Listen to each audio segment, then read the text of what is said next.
පක්ෂපාත වන බවටද මාගේ උපරිම ශක්ති ප්‍රමාණයෙන් ශ්‍රී ලංකාවේ කොළඹ මහ නගර සභාවේ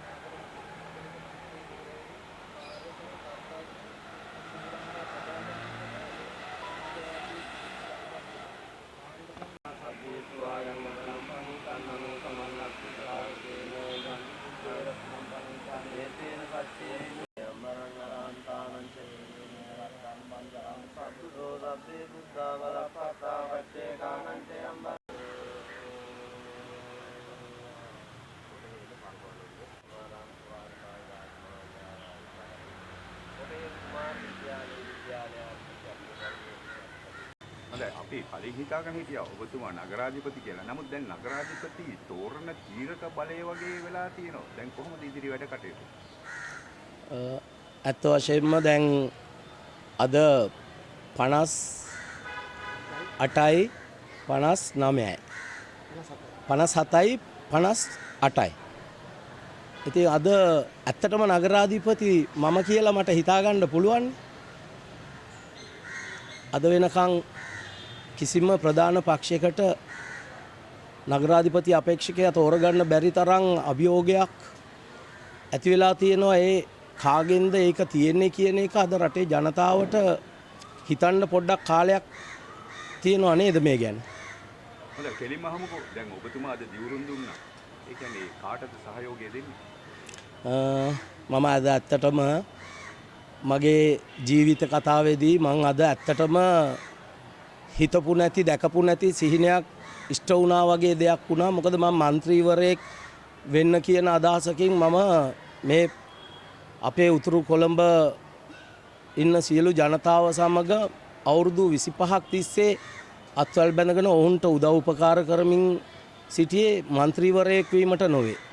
නමුත් අද മന്ത്രിවරයෙක් වීමට පවා අද මට කාලය විසින් පාර වලල් අදලා දුන්නා. ඉතින් අද ඒ දිවුරුම් දුන්නේ ඓතිහාසික මොහොතේ මම තවමත් කල්පනා කරනවා කාටද මේ සහයෝගය ලබා දිය යුත්තේ කියලා.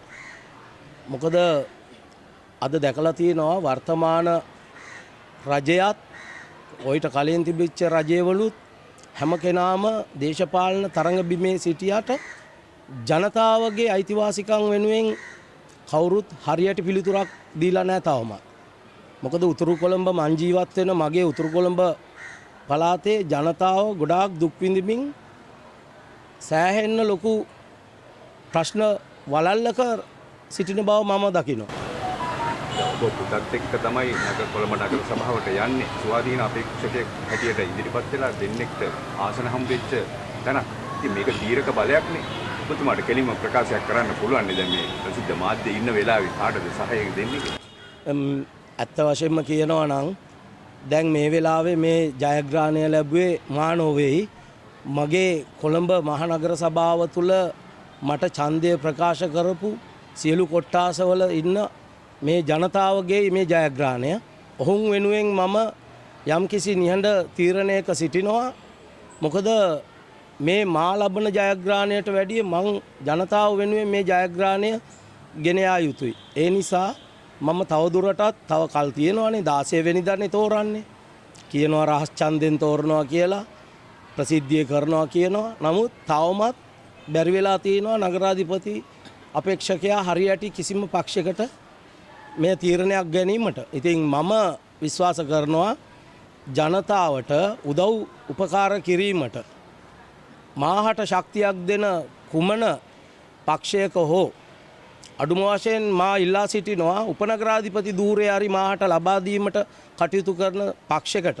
ඒ වගේම සියලු තනතුරු වලට කෑදර වෙලා ඉන්න මේ පක්ෂවල ඉන්න සමහර മന്ത്രിවරුන්ටත් එක්ක මම මේ කියනවා අවුරුදු 25ක් 15ක් මේ පක්ෂවල ඉඳගෙන ජනතාව අසරණ කරපු മന്ത്രിවරුන්ව කිසිම තනතුරක් නොදී ඒ පක්ෂවල පිටුපස්සේ පෙළියේ පුටුවල ඉඳලා තියන්න කියලා සියලුම පක්ෂ ප්‍රධානීන්ගෙන් මං ඉල්ලා සිටිනවා. ඒ වගේම මටයි මගේ අනිත් മന്ത്രിතුමාටයි අපේ മന്ത്രിවරු දෙපළට මෙම නගර සභාව තුළ විශේෂ වූ ස්ථාන දෙකක් ලබා දෙනවා නම් එය ප්‍රසිද්ධියේ ප්‍රකාශයක් වෙනවා නම් ඒක ලබා දීමට කැමැත්ත පළ කරනවා නම් ජනතාව වෙනුවෙන් කිසිම පසුබට තොරව මා මගේ ඡන්දය ප්‍රකාශ කරනවා ප්‍රසිද්ධියේම. ඔබතුමා කොළඹ දිස්ත්‍රික්කයේ ප්‍රසිද්ධ භූමිකාවක් හිටියා සමගි ජන බලවේගයත් එක්ක. දිස්ත්‍රික් සංවිධායකවරයෙක්, ආසන සංවිධායකවරයෙක්, දැවන්ත දේවල් ටිකක් කරා. නමුත් ඔබතුමාට එතනින් පොඩි කැපිල්ලක් තිබ්බනේ ඇත්තම කතා කරොත්. ඒ නිසානේ ඔබතුමා ස්වාධීනව ඉන්නේ. දැන් ආපහු එතන හිට ගන්න පුළුවන්ද? නෑ මම කිව්වේ නෑ කවදාවත් කොහෙදීවත් ආයේ එතන හිට ගන්නවා කියලා. නමුත් දේශපාලනය කියන්නේ ඕකට තමයි. බලපොරය තණ්හාව ඔය හැම දෙයකම හොඳ කෙනාව කපලා අයින් කරලා විරුද්ධවාදියා ඉදිරියට එනවා. ඉතින් එහෙම අවස්ථාවකදී නායකයෙක් වුණත් අසරණ වෙනවා. නායකයෙක් වුණත් තීරණ ගැනීමට හරි ශක්තියක් යොදවන්නත් ඕනේ.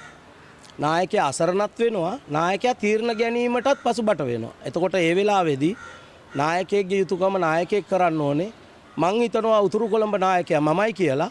ඒ නිසයි මං කොන්ද කෙලින් තියාගෙන කිසිම පක්ෂකින් නැතුව ප්‍රධාන කිසිම පක්ෂකින් නැතුව මං ස්වාධීනව මෙම තරඟයට ඉදිරිපත් වෙලා මගෙත් එක්ක ඉන්න මේ සංවිධායක කණ්ඩායම තමයි උතුරු කොළඹේ ඉන්න ජ්‍යෙෂ්ඨ ශක්තිමත්ම කණ්ඩායම. මං ඔවුන් සමග දින 7ක ඡන්ද කැම්පේන් එකකින් තමයි මේ ජයග්‍රහණය කෙරුවේ. මා හිතනවා මේ කොළඹ මහනගර සභාවේ විශිෂ්ටම ජයග්‍රහණය ලැබුවේ මා සමග ඉන්න මගේ සංවිධායකවරු සමග මගේ බැට් එක ලකුණයි කියන එක මං කියනවා මේ වෙලාවේ. මුජිබුර් රහ්මාන් කියන්නේ ප්‍රබල ක්‍රියාකාරීව ඉන්න മന്ത്രിවරයෙක් කොළඹ දිස්ත්‍රික්කේ. දැන් උණන් අපිට මාධ්‍ය හමුවකදී කිව්වේ මේ අපිට ඕනේ තරම් ඕවර්ස් තියෙනවා ගහන්න තියෙන ලකුණු 3යි කියලා. දැන් මේ ලකුණු 3 කොහෙන්ද එන්නේ? බැට් එක තියෙන්නේ මගේ අතේනේ. කවුරු බෝලේ දැම්මත් 6 පාර ගන්න ඕනේ මමනේ. ඒ නිසා ඕන තරම් දෘශ්‍ය පන්දු දානවා හැමෝම මාත් එක්ක සාකච්ඡා කරනවා මේ පන්දුවට කොහමද ගහන්නේ, මේ පන්දුව එවන බෝලර්ස් කවුද, හැමදේම මම කල්පනාවෙන් නුවණින් බලා සිටිනවා. කවුද මට දෘශ්‍ය පන්දුව දාන්නේ, කවුද හරි පන්දුව එවන්නේ මම බලන් සිටිනවා. 6 පාර ගාලා උතුරු කොළඹ ජනතාවට විශාල සාහන ප්‍රමාණයක් අරගන්න පුළුවන් සභාපතිකම් එක්ක අපේ උතුරු කොළඹ නායකත්වයේ බාර ගැනීමට. හැබැයි අපි දැක්ක කාලයක් මුජිබුර් රහ්මාන් සමගි ජන බලවේගයේදී ඔබතුමාට යෝගකත්වයක් එහෙම දානවා. මං හොඳ බැට්මන් කෙනෙක්. එදත් ඉස්කෝලේ යන කාලෙත් ක්‍රිකට් ගාලා හොඳට 6 පාරවල් ගාපු කෙනෙක්. මේවර මාව පක්ෂවලින් ඉවත් කිරුවට පස්සේ බැට් එක තෝරගත්තේ මගේ වේදිකාවල මම කිව්වේ ඕන කෙනෙකුට දාන බෝලෙට මං 6 පාර ගානවා කියලා තමයි ඒක ගාලා පෙන්නුවා. ජයග්‍රහණය ලැබුවා. අද කිසිම පක්ෂයකට නගරාධිපති අපේක්ෂක තෝරන්න බැරි වෙලා තියෙන්නේ මේ මගේ മന്ത്രി කණ්ඩායම් දෙකේ තියෙන ශක්තියයි බලය නිසායි. ඕනතරම් කට්ටිය ගිහිල්ලා තියෙනවා හැම පක්ෂයකටම. මගෙත් එක්ක ඒ සාකච්ඡා පවත්වමින් ඉන්නවා හැම පක්ෂයකම. නමුත් තවමත් මගේ දෙක එහෙම ලේසියට ගන්න පුළුවන් දෙකක් නෙමෙයි. දැන් විපක්ෂ නායකතුමා එහෙම අර ටෙලිෆෝන් එකෙන් ඔබතුමාට ඇමතුවේ නැද්ද පහුගිය දවස්වල? විපක්ෂ නායකතුමා නම් ඇමතුවේ නැහැ. මහලේකම්තුමා ඇමතුවා. මුජිබුර් රහ්මාන් මැතිතුමා ඇමතුවා. ඇහුම්කන් දුන්නා. ඇහුම්කන් දීම වැදගත්. උත්තර දීම කල්පනා කර උත්තර දීමට බලාපොරොත්තු සිටිනවා. තව දවස් කිහිපයක් තියෙන 16 වෙනිදා වෙනකොට තීරණේ කොයි පැත්තට යයිද කියලා පොඩි ඉඟියක් හරි දෙන්න පුළුවන්. හොඳ සෙල්ලම් එළි වෙන ජාමෙට නිසා උඩපළ ගත්තත් වට්ටක්කා බිමපළ ගත්තත් වට්ටක්කා. පුංචි ගෙඩි වට්ටක්කා. ඒ කියන්නේ මගේ දෙක නැතුව කුමන පක්ෂයකටවත් නගරාධිපති තෝරන්න බෑ.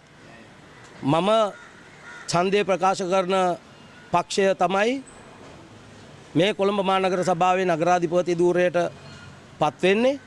ඒ වගේම උපනගරාධිපති ධූරයට උනත් නොයෙකුත් කට්ටියගේ නම් ප්‍රකාශ කරලා තියෙනවා. නමුත් ඒ ඔක්කොටම වැඩිය සුදුසුම පුද්ගලයා මමයි. මොකද මම නගර සභාව තුලට කලින් ගිහිල්ලත් නැහැ. අලුතෙන් යන්නේ දූෂිතයන්ට දූෂණයට එරෙහිව. ඒ නිසා සියලු පක්ෂවල නායකයෝ දැනගත යුතුයි දූෂිතයන්ව පෙරදිච්ච മന്ത്രിවරුන්ව අරගෙන නැවත දූෂණය කිරීමට කටයුතු කරනවාද නව മന്ത്രിවරු තරුණ දෙපළක් පියපුතු දෙපළක් දූෂණයෙන් තොරව දූෂිතයන්ගෙන් තොරව කොළඹ මහනගර සභාව පිරිසිදු නගර සභාවක් කිරීමට කටයුතු කරන මේ മന്ത്രി ධූර දෙක තරම් වැදගත් කමක් ඔය කාටවත් තියෙනවා කියලා මම විශ්වාස කරන්නේ නැහැ.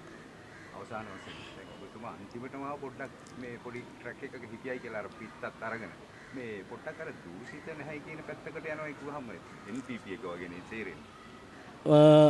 මෙහෙමයි ඇත්තටම දූෂිතයි දූෂණයයි කියන අතර දෙක ಜಾති දෙකක් තියෙනවා. දූෂණය කරනවා දූෂිතයෝ ඉන්නවා හැම පක්ෂිකම. මං හිතනවා මම දූෂිතයෙකුත් දූෂණකාරයෙකුත් නෙමෙයි හොරෙකුත් නෙමෙයි. ඒ හින්දා මේ රටේ මේ කොළඹ මහනගර සභාවේ ඇත්තටම නගරාධිපතිතුමා විය යුත්තේ මමයි. ඡන්ද 4697ක් ලබා දුන්නට මේක තමයි මේ කොළඹ මහනගර සභාවේ තියෙන බලවත්ම ප්‍රතිශතයක් ඡන්ද ප්‍රමාණයක් අරන් තියෙන දින 7ක දේශපාලන ගමනක. මොකද උසාවියේදී තරඟ කරලා ජයග්‍රහණය කරලා ගත්තු මේ සටන තමයි ජයග්‍රහණය. අද ඒ ඡන්ද මන්ත්‍රී ආසන දෙක නිසා තවමත් අද බැරි වෙලා තියෙනවා නගරාධිපති තෝරන්න. එහෙනම් නගරාධිපති තවමත් එළියේ. නගරාධිපති නොදුන්නත් උපනගරාධිපති හරි දීලා අපේ උතුරු කොළඹ ජනතාව කොළඹ මහනගර සභාවේ ජනතාව ස්ථානයකට පත් කරන්න පුළුවන් නම් මම ඒ දෙයට ඉසනමනවා. මට අමතක වෙච්ච කාරණාවක් තියෙනවා. ජනාධිපතිතුමා කතා කරේ නැද්ද හම් වෙන්නේ? ඇත්තටම ගරු ජනාධිපතිතුමා මට කතා කෙරුවේ නැහැ. මගේ නියෝජිත කණ්ඩායමක් ගිහිල්ලා ඔහු සමග සාකච්ඡා පවත්වමින් සිටිනවා. අදටත් සිටිනවා. අපි ඔවුන් කෙරෙහි බොහොම විශ්වාසයකින් සිටිනවා. නමුත් අපි ප්‍රකාශ කළ සියලු දේට තවම ප්‍රසිද්ධ උත්තරයක් අපිට ලැබී නැහැ. ලැබී නැති නිසා අපි චුට්ටක් බලනවා. කිමන පක්ෂයක් හෝ ජයග්‍රහණය කළ යුතුයි. නමුත් රටේ ජනතාවටයි මේ සියලු සාන ලැබෙන්න ඕනේ. ජනතාවයි ජයග්‍රහණය කරන්න ඕනේ. මම කිසිම පක්ෂයක් ජයග්‍රහණය කරන්න මගේ සහයෝගය ලබා දෙන්නේ නැහැ. අවසාන තීරණය ඉන්නේ 16 වෙනිදාද ඊට කලින්? අවසාන තීරණය සමහර විට 16 වෙනිදාත් පුළුවන්. ඊට කලින් රේස් එක ඉබ්බයියා වගේ රේස් එක වගේ තමයි මේක. හාව අයියෙන් දුවනවා ඉබ්බයි මින් යනවා. මම ඉබ්බා කියලා හිතා ගන්නකො. නවත්තයන්නේ කොතනද? පිටිපස්සෙන් ඉන්නේ. එහෙමද? ඔව්. පොඩක් කියන්නකෝ මොකද්ද බලාපොරොත්තු? තරුණ മന്ത്രിවරයෙක් නගර සභාවට ගියාම මොකද කරන්න බලාපොරොත්තු? උතුරු කොළඹට කලින් හොඳ മന്ത്രി ධූරයක් තිබ්බේ නැති නිසා තාත්තා මාව දාලා තියෙනවා. තාත්තට ශක්තියක් වෙන්න මම ඉදිරියට වැඩ කටයුතු කරගෙන යන්න බලාපොරොත්තු වෙනවා.